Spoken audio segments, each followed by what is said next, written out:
Nous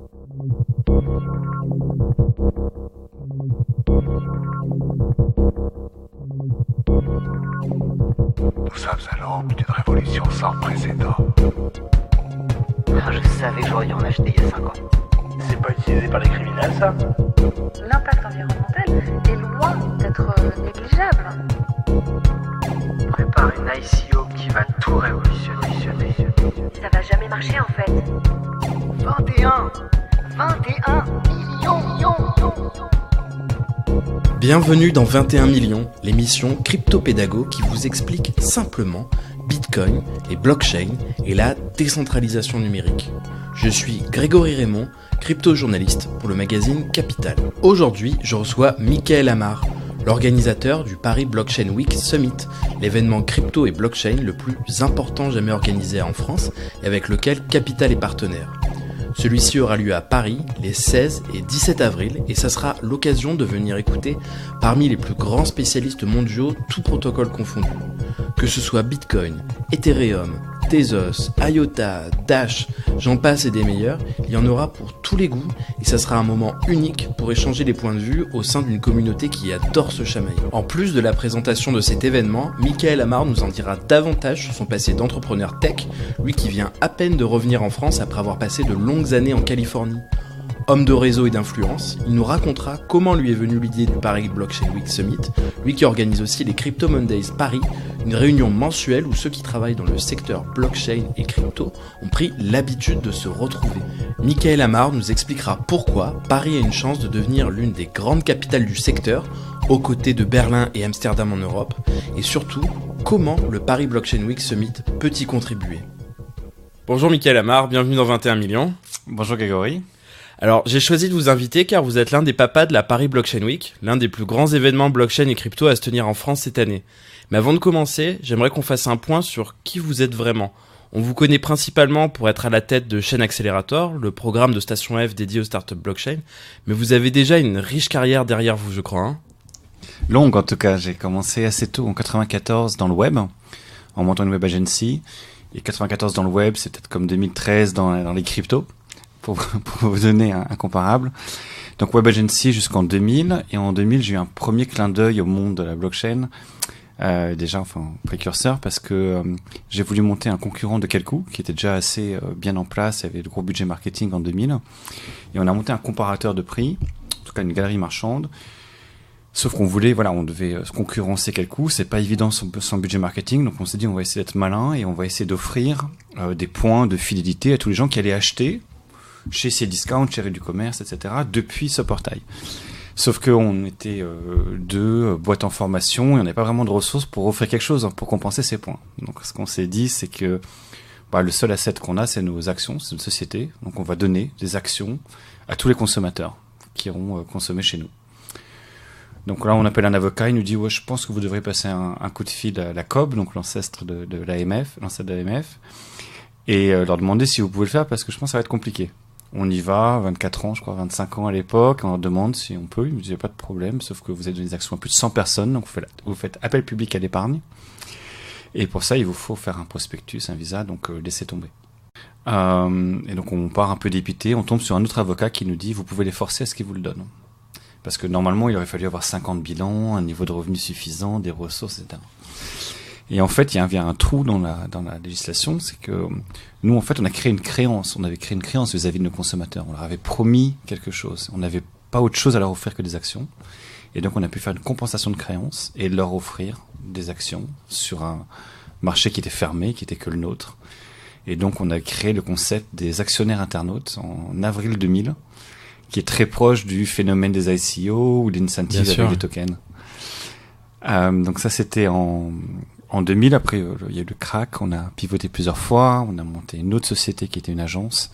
J'accélère un peu dans mon parcours. On a fusionné les trois sociétés en 2007, revendu à un acteur français qui s'introduisait en bourse et qui avait des bureaux de recherche et développement à Palo Alto, en Californie. Je suis parti habiter en 2008, pardon. Et donc je les ai accompagnés jusque fin 2009. Et après, j'ai monté une société qui s'appelle I Feel Goods en 2010, qui a un autre clin d'œil au monde de la blockchain et des cryptos, parce qu'on s'est monté sur la base d'un partenariat avec Facebook qui avait à l'époque créé les Facebook Credits, qui étaient leur monnaie virtuelle, qui permettait de voir des films en streaming à l'époque sur Facebook ou jouer à des jeux tels Farmville, si vous vous rappelez. Et donc on avait négocié un accès direct à leur API et on pouvait offrir des gens qui faisaient n'importe quelle action. Ils allaient acheter chez Walmart ou faire un check-in dans un magasin Gap et recevoir instantanément des crédits sur leur téléphone ou sur leur desktop. Donc très proche de cet univers d'incentive et de direct deposit entre les années depuis les années 2010. D'accord. Je suis donc rentré en France l'année dernière. Et c'est là que je vous ai rencontré. Donc oui, la première fois qu'on s'est vu, c'était dans le cadre des Crypto Mondays, un événement que vous organisez à Paris chaque mois depuis 1 an à peu près, et où les différentes composantes de l'écosystème blockchain se rencontrent. Alors on peut dire qu'avant même d'organiser la Paris Blockchain Week, vous aviez déjà senti l'intérêt de ces événements où les gens se retrouvent pour discuter et faire des affaires, hein. En ayant vécu près de 10 ans dans la Silicon Valley, où il y avait énormément de meet-up, où en fait c'est extrêmement enrichissant de rencontrer les meilleurs du domaine qui étaient accessibles et des gens qui venaient du monde entier.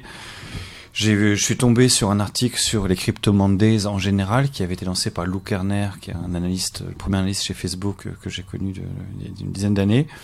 J'ai vu que c'était d'essayer de regrouper un peu un peu la crème de l'univers crypto à New York, et rapidement il a ouvert ça dans 30 villes dans le monde.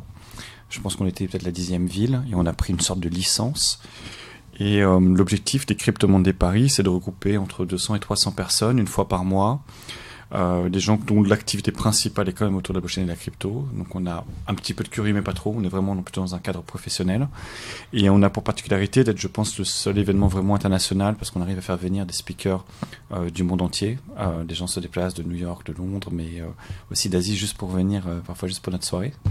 Donc on a eu les patrons, par exemple, les fondateurs de Tezos. On a eu Brock Pierce récemment. On a eu Blockstack. On a eu Blockchain.com.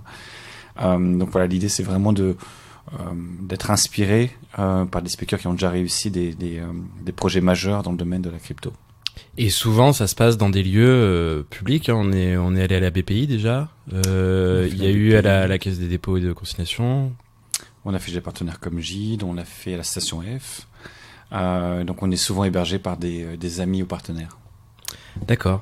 Et donc, avec vos partenaires, vous organisez la Paris Blockchain Week du 13 au 18 avril à Paris, à Station F, où nous sommes actuellement d'ailleurs. Le point d'orgue de cette semaine de manifestation sera le Paris Blockchain Week Summit. Est-ce que vous pouvez nous présenter le menu des réjouissances ? Oui, avec plaisir. Donc en fait, on est 3 co-organisateurs des Crypto Mondays et en même temps du Summit. Donc il y a moi, donc, je représente Chain Accelerator dans ce cadre-là. Il y a la société Wharton et l'Association française des crypto-monnaies FGC et la société DataLens également.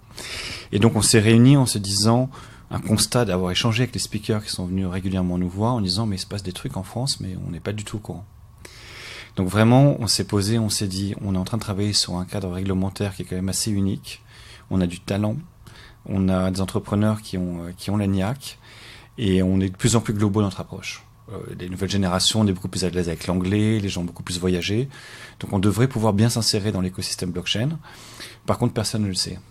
Nous, on est quotidiennement confrontés à des gens qui nous disent, que ce soit les Binance, les OKX, pour parler des exchanges, mais beaucoup de sociétés qui, quand elles veulent venir en Europe pour étendre leurs activités, pensent à Berlin ou Amsterdam, mais pas à Paris.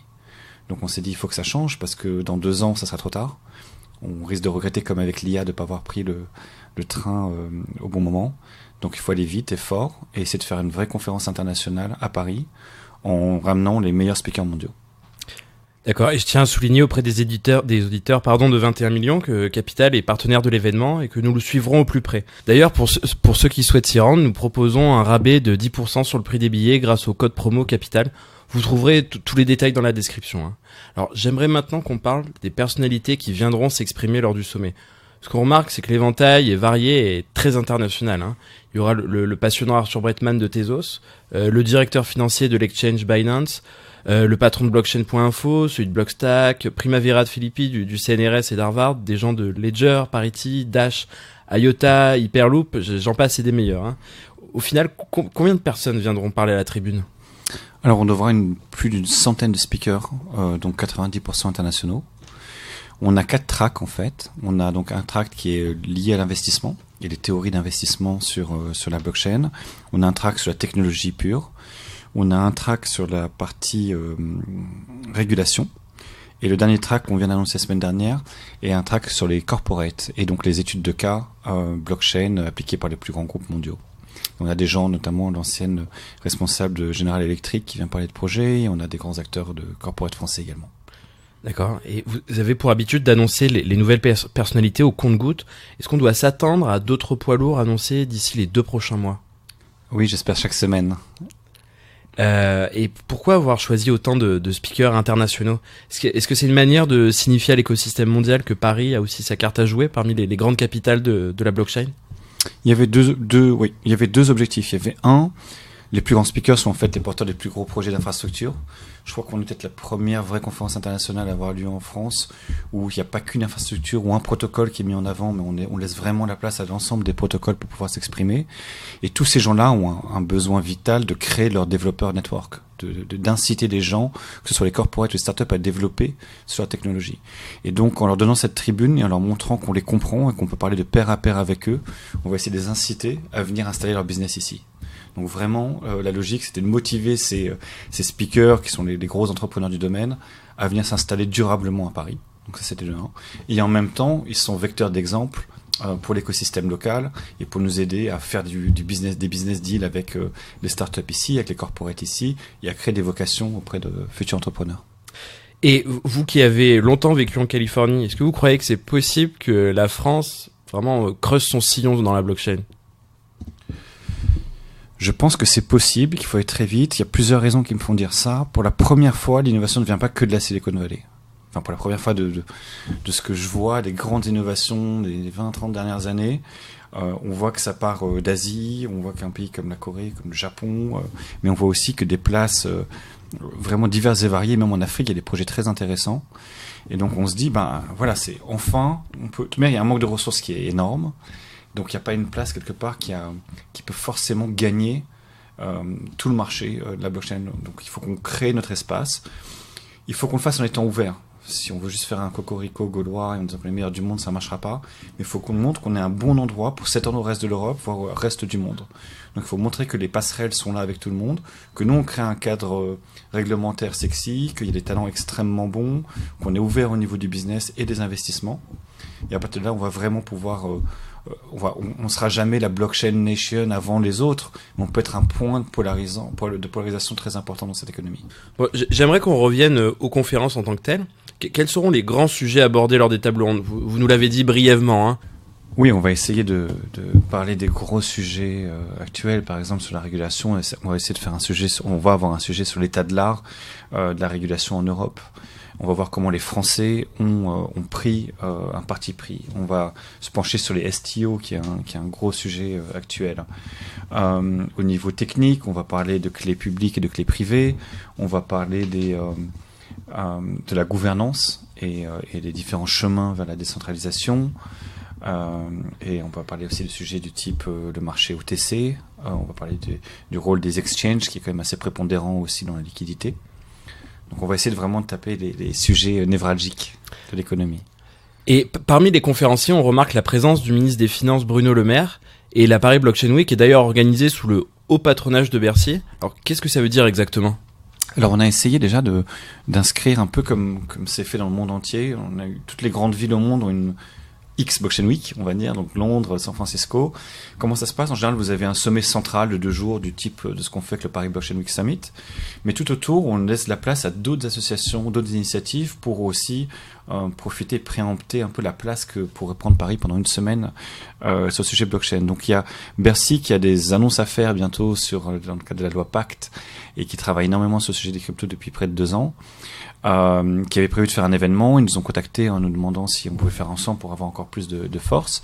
Et donc ils vont faire le 15 avril au matin, donc la veille de la conférence du Summit, un colloque en invitant des politiques de différents pays et des personnes clés de l'écosystème sur la partie régulation. Donc c'est un sujet dans lequel ils vont évoquer comment eux ont réfléchi